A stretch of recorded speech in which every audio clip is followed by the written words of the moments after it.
Welcome, everyone. We're so happy that you are joining us, and I'm excited to introduce our guest today. Her name is Lynda Arnold, aka Diva Sonic. Now, Lynda is the founder of Sonic Deva's Divine Feminine Sound Meditation Experience.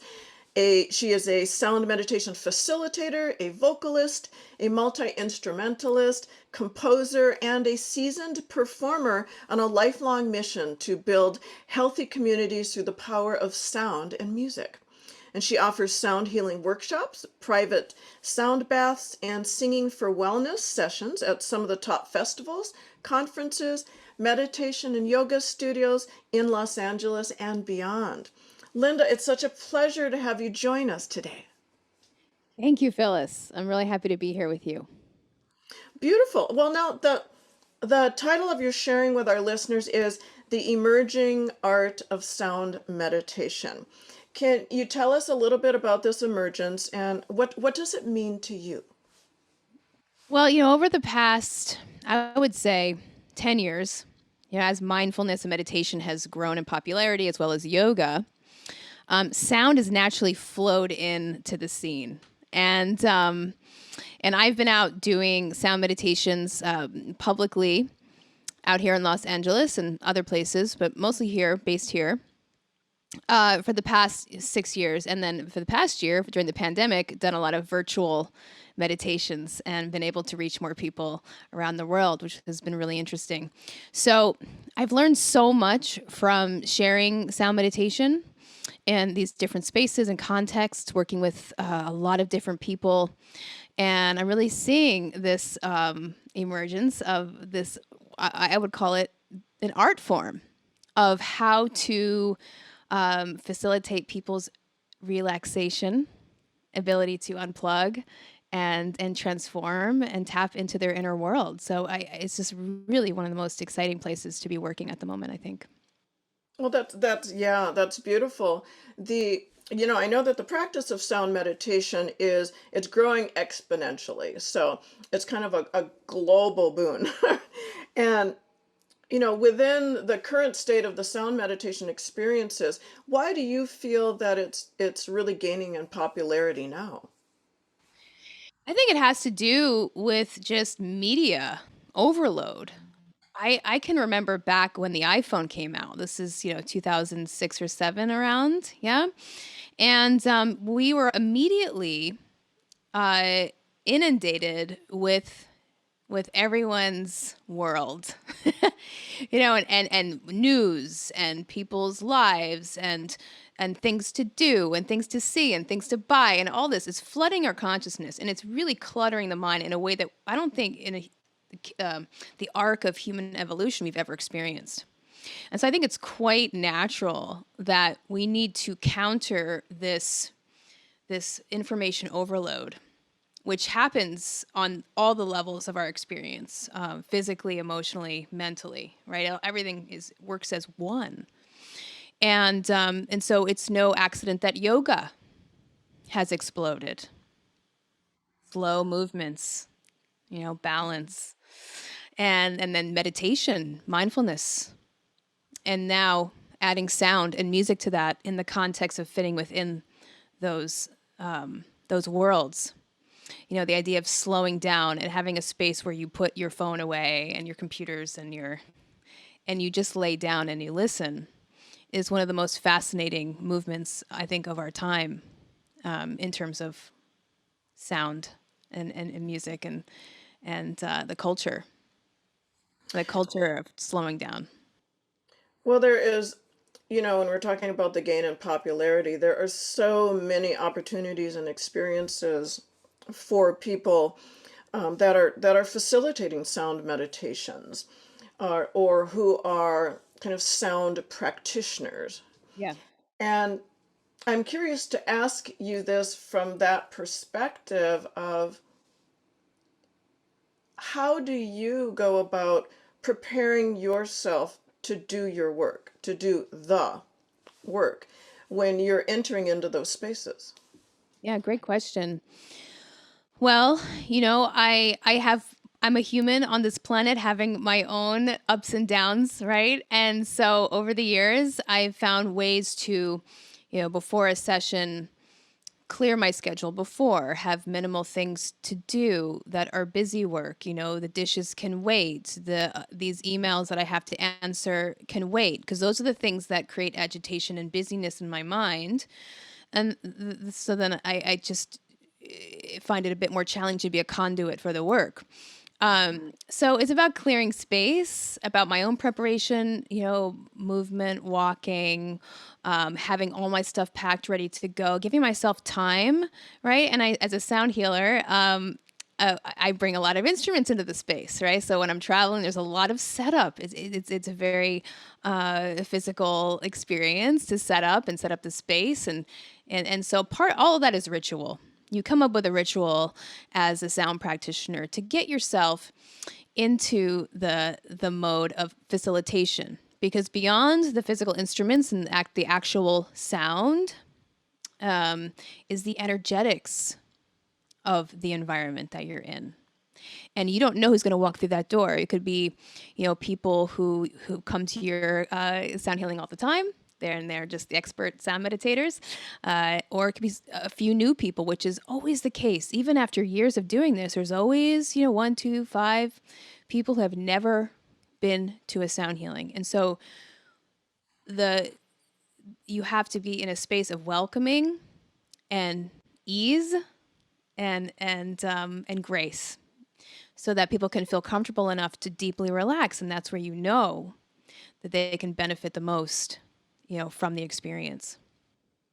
And I think those are actually beautiful points to bring forward, that it is also about the facilitator themselves, so that they can really tap into kind of that unseen source to do the work that they are doing for the benefit of other people. So then I'm curious, how did this all begin for you? How did you actually first get into doing the sound meditations? I did a program in San Francisco with Sylvia Nakach. It was the Sound, Voice, and Music Healing Certificate Program, 200-hour. And before that, I've been trained classically in music, did the whole music school thing, went to recording school, learned how to become an engineer. And it was just really my goal, my fascination to learn about all aspects of sound and music. And so at the end of my 20s, I found this, around 30, I found this program. And it changed my life. It was like, I can't really make music the same way ever again. And because I love psychology and how mysticism and how all these things come into the musical sphere, it almost like it kind of rounded out the knowledge that I was seeking. And I was songwriting and releasing albums before that, and so much of my lyrics are about tapping into this thing. They're more spirituality based, and I was already there. I was already there, but I needed some confirmation as to, is this a thing? What is sound healing? It was so fascinating. So after that, that was about 12 years ago, I started to do more trainings, Tibetan bowl training and other energetic training, and I started to collect instruments and do private sessions, and eventually the group sound meditations. And I love to understand every aspect of this. So I love all the technological advancements that are being experimented with, the science of sound and how that merges with the art, and how each individual person that's a sound healer getting into this work has an opportunity to really explore what creating a meditative space is. And so I really think the past 7 years is when it's very much expanded for me exponentially, and I've been able to do it consistently. I'm very lucky to be able to do it, and to see the threads of what this space does for people in their own journey. It's so interesting to hear about the evolution of people's journey with sound, and how they started and how it has evolved, because I always think there's also a component as to, it's especially for me, and I'm going to ask you this question as well, as you're doing this work and as you are creating these spaces for people as the facilitator. Mm. What are your thoughts about how that reflects back on you? What are you experiencing in those moments of sharing with others? I feel a great responsibility. I feel it's like an honor to create healing space for people, to help people tap in to their inner world. I mean, it's a very vulnerable space for people to be because they're laying flat on their back, shavasana pose, which is the hardest pose in yoga, right? Because you got to lay still. And believe me, some people are snoring within 5 minutes. Okay. um, and their eyes are closed. So, I mean, look, I used to do gigs out in the clubs, right, in my 20s, where I like work for months on my set, and I'm like ready to like share my work.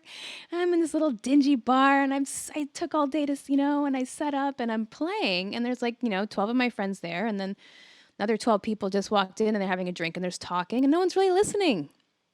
All right, I mean, look, just kind of an overview of why deep listening is so phenomenal, and that it's growing is just a gift, not only for us as musicians and facilitators, but for the listener too. Because when do you actually stop and really hear what is being brought to you in the room? And it's really more than just the sounds that I'm playing as facilitator. It's the perception of people's the sound in people's bodies, right? Because when you close your eyes and you're listening, it's not just what you're hearing, it's how the sensations that are coming up in the body, the memories that are coming up, the pain that's releasing all of a sudden after months of not being able to do so, all these things, that the feedback that I get, the grandmother coming in and visiting with a message.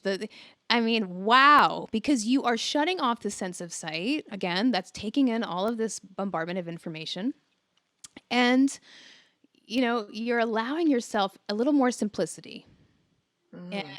and space. And it's that space that allows for the healing. We talk about this all the time as sound healers. You have to get your body relaxed so much so, maybe not even falling asleep, but right in that dream state, and that theta, that low alpha, high theta state. Theta is already sleeping, but that's where dreams come in and messages, and your body is relaxed enough that you get restoration and healing. So, as a facilitator, my experience is to watch that process, to be with that process with people. In my own mind, I could be, some days, depending on how I am, a little busy up there and watching the clock. I got to play this for a little while. Okay, now I'm going to transition to this sound. Okay, now instead of doing that, I'm going to do this next. Right. So there's some chatter for me as facilitator because I'm holding the space. Mhm. But I'll play my gong, and I'm playing, but I'm somewhere else, and I'll say, "Oh boy, I'm still playing." So that's how I'm in this space with everyone. Um, but gosh, it's so contextual. Beautiful. Yeah, and I was curious about that, because I do want to ask you about just what you think are the important aspects of an effective sound meditation, but also, what are some of the benefits for our listeners of actually attending a sound meditation? Okay. The benefits for the listeners. Well, de-stress, right? Just relaxation, creativity, a meditation where they don't have to sit in silence, but they have something to focus on, and that would be the sound. It's been great for people with anxiety or depression. I've facilitated for cancer patients in the past to just kind of help them take the edge off, their treatments and their anxiety because their body is going through so much. And the sense of being out of body, like losing, for people that are really able to go deep, as we say, there's lingo in sound healing too, right? We have to be aware of that for our listeners who are brand new. Going deep within yourself, losing track of time and space. These are things that really shift the moment. relative to if you just did the same thing where you got home from work and then you went home and then you were met with your kids and they need this and that and then the phone rings and this, who knows the myriad of things that happen to people when they don't take time. And for a lot of people, it's very tough to just sit and meditate. It's on most days it's tough for me. I teach and facilitate all the time. For me to sit and do a silent meditation, I'm like, oh God, not today. I'll do it in 2 hours, right? So as a sound meditation facilitator, it's like that's benefit for me too, because I drop into the space and I'm playing, but I'm also having a meditation as well. You got to. Some people they have to show up somewhere in order to make it a reality for them, and then once they It's that ability to be able to read the room too, I think is the important aspect, is kind of what you're stating, so that helps to kind of monitor what it is that you yourself are doing as a sound meditation facilitator. yeah, and monitoring the room is kind of an exercise in surrender also. Mhm. To not overanalyze what's happening because some people, definitely there are people that have had to get up and leave, that can't lay still, that are rolling around. Sometimes that would affect how I transition a sound or if I change a sound. And I mean, there's just so many aspects to, you don't know what people are walking in with. I don't interview each one, yeah, in a group meditation. So you observe without attachment, and oh, that's another big one, right? This aspect in the sound meditation and meditation in general of letting go and creating space in the mind Mhm. and becoming an observer of your thoughts because they're never going to go away. That's traditional meditation lingo, but it also works in sound healing because you can just then, I just can't think about this breakup. I stop thinking about it. It's going over my mind. It's a pattern. It's a neurological pattern. How am I going to do this? But then I give you this sound, this gong, and at least, even if it's just for 2 seconds, 30 seconds of the 10 minutes of the gong where you have relief from that pattern, that thought that's just plaguing you, then that's space. And that's the beginning of the transformation of that pattern. Yeah, just that ability to breathe Yeah. through that silence, through that space, Yes. that allowance. Yeah. Right. And by the way, the first thing we do every sound meditation, we say, okay, everybody, welcome. Take a deep breath and sigh. Oh, yeah. And every time I do that, my Mhm. back muscles relax. I just realized how much tension that I'm holding. Um, so there's threads and things that have just become part of the culture of this emergence, of this form of healing, and it is healing for people. I don't heal them; Right. they heal themselves. And hopefully, I'm picking sounds that are, and I like to use a lot of different sounds. And what I'll demonstrate later is more of my electronic angle of things, but I like to Yeah. give a lot of different sounds and textures. So within this, it feels like a weaving, but within this weaving of all of your gifts and all of your instruments and all of your training, when you're, working, now that you're working within the field of sound meditation, how has this how has this evolved over time for you? Mm. So it's interesting because I ride this line just from my experience before, between performer and meditator, or performer and sound healer.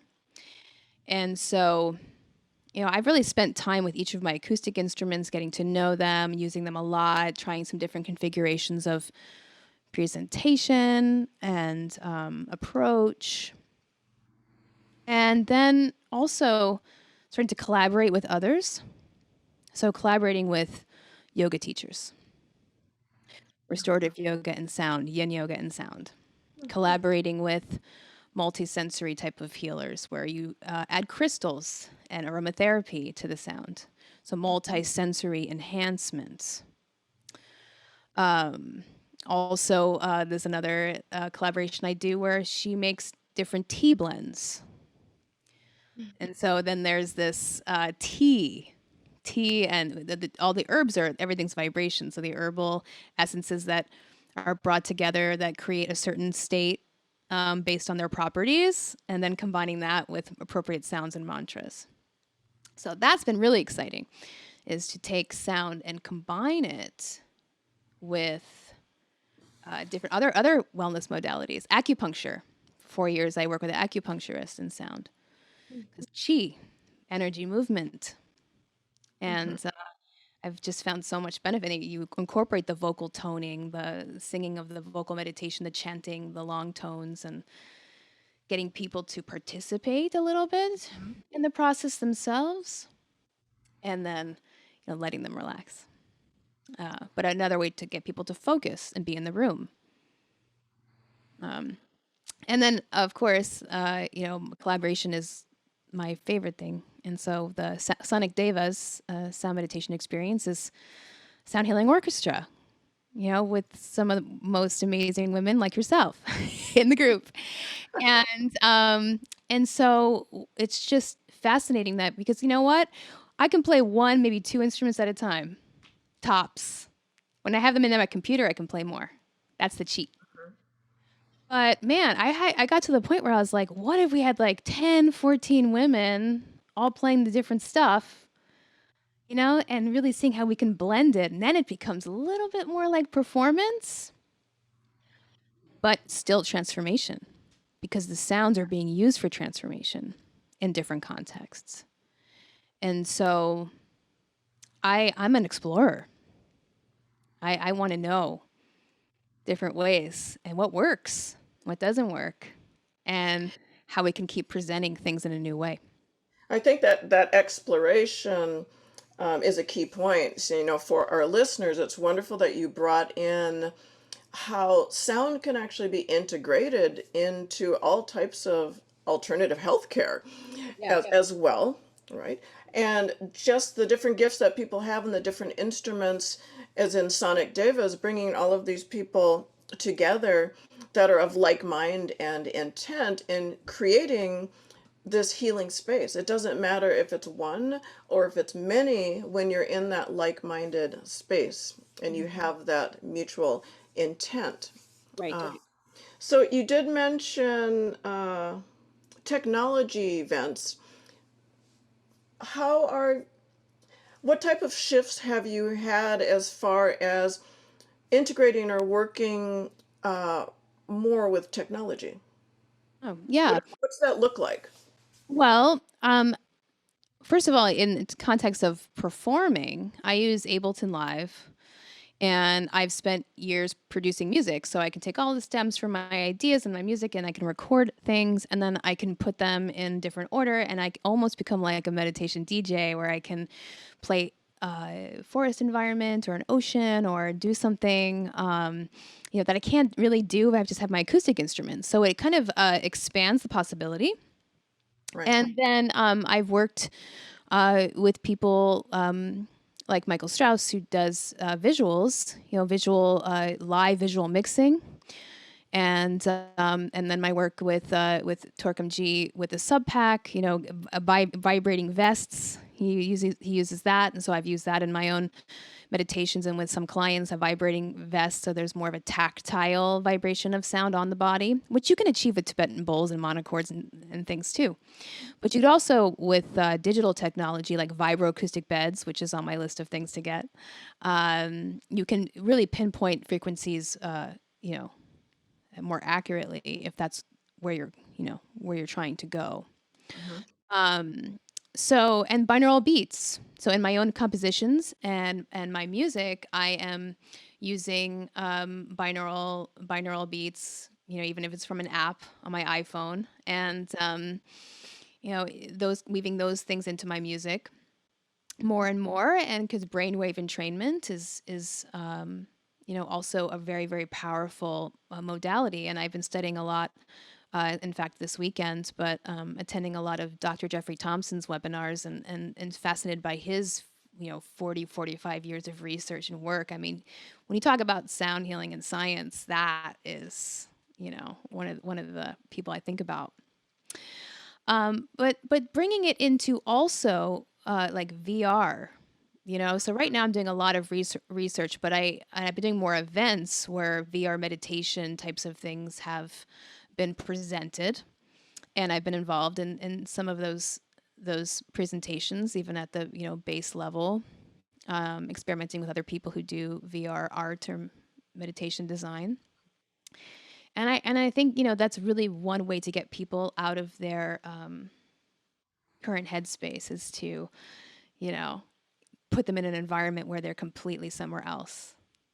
And so I think the future of that is very exciting. And in fact, there are companies getting seed money and funding, and right now, to in term even in terms of psychedelic therapy, bringing in visuals, the right sounds with the plants, and combining them all to you know heal PTSD, heal depression, heal anxiety.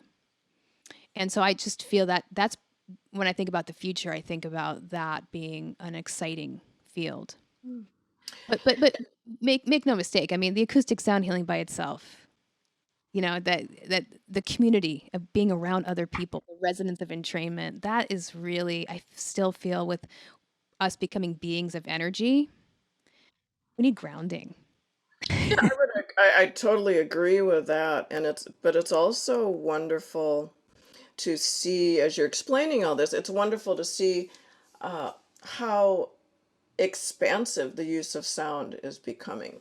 And I think also a lot of the old ancient aspects of working with sound and so forth have been coming forward for people as well. Yes. So then for you, what is one of the most important aspects of being a successful, sound meditation facilitator? And what does successful mean to you? Oh boy, that's a big question, Phyllis. I already feel successful in so many ways because a lot of what I've been integrating within myself, I've been able to share with the world already through my projects and collaborations. And then, giving myself value with my experience and being able to become a coach to other people who want to dive into this, and that's very, very rewarding, and that there's a level of feeling of success that comes with that. So being a coach, making sure people are really grounded in this work, because it is can you can go out of body with it, but like not subscribing to things that maybe aren't true or proven in science, and getting our lingo correct around this. Um and so, I just, there's so much I want to still do, but I feel so accomplished in this work already. And yeah, just want to keep moving forward, and see how I can be a part of the evolution of it, because it's really a community effort. It's one of those things where no one can own it. No one can say I own sound healing, or I own meditation, or like you have to pay me $1 billion. Um, it's really, the success comes when you see the shifts in the community and people's aha moments, and I mean, their own transformation, in their own approach to either just wanting to be a facilitator or just wanting to heal. You Now, know, you did mention something about coaching. Uh, when you're actually coaching someone, what does that look like? What does that look like for you? What is it that you do, and what is it that or what is it that they are really wanting the outcome to be in regards to the coaching process? well, everyone is so different. Some people come to me, they want to sing better so they can sing with their instruments and use their voice more, which I think, as you know, the voice is like the most powerful tool in sound healing. So I designed my devotional voice course to serve that purpose, to get people into vocal meditation, become comfortable with some different techniques.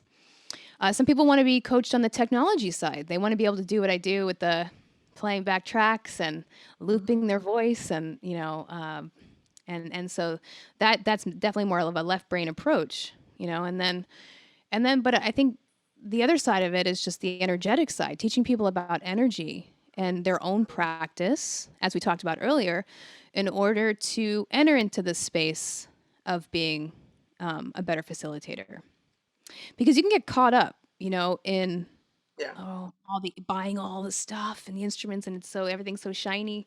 Yeah. Oh, I gotta get that. I gotta, and believe me, I'm around a whole culture of people that are like, oh, I gotta get that. It's the There's so much innovation happening in this field. Ancient instruments coming back into play that need to be manufactured, new instruments being designed, hybrid instruments, and I love teaching about that and how we use those individual tones and textures and how to play them properly, but also why we would use them. Like, why would it even use this instrument in a meditative way? And then from there, you become a designer of your experience, right? Of your own ceremony. And I see a lot of people now. The trainings are really centered mostly around the crystal bowls and the gongs and the Tibetan bowls, and that's a beautiful. I mean, that you can do meditations with just those things, and it's a lifetime. Each one of those is its own universe. You Hmm. know, somebody's making money out there. However, there's so many other things that you can do to, you know, pick up on the spatial awareness and of people's and in people's listening environments and move around the space and just create some variation in people's experience because if you do that they'll come back again and again because there's always something a little bit new and different which will facilitate another layer of their practice and their transformation. Well, it's nice to add that variety as well. But there's change, there's transformation in the sound that's happening on a different, totally different level when you are introducing different instruments and so forth. And I know that sometimes people gravitate towards a specific instrument because if it's resonating deeply with you, then that's allowing you to kind of connect even more deeply into that inner voice and express what it is that you do and work in a different way. So that's really important that you're bringing in the thought of all of the other instruments and things that you can, and I use the word weave again, that you can weave into your process, that you can weave into your presentations. Right. Well, Linda, I would love for you to share, I think like a demonstration with our listeners of the work that you do and maybe a little bit of a taste of what people will receive if they were to come into or participate in one of your sound meditations.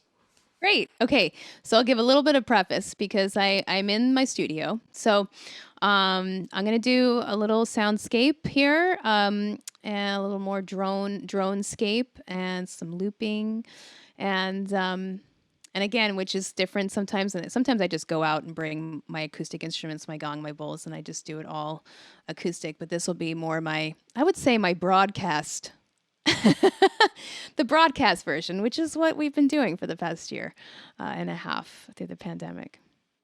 Beautiful. All right.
That was so beautiful, Linda.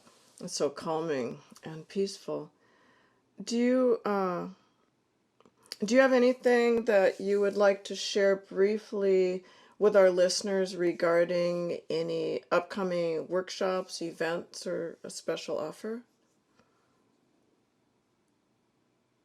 Any opportunities that people can step into to experience more of your work? Yeah, thanks, Phyllis. I just needed a second to change my tech here. Um, yeah, I am going to be doing a sound meditation course in the fall called Sound Meditation Design. I'm currently building it. And I have other courses that I offer. I have a devotional voice course about all about vocal meditation, and I take private students as well as lead groups, and I have monthly practice classes for that. And you can find all this information on my website, divasonic.com. I have a flute course that I just finished that I'll run again, and a piano course called the Yoga of Piano. So basically, my approach is really to bring a strong musical foundation, into sound healing work, and that's part of my coaching. And yeah, I put all of my events up on my website when I remember to update it. And so yeah, I mean, now that we're open again, things are opening up in the world. There'll be more in-person events and sessions happening.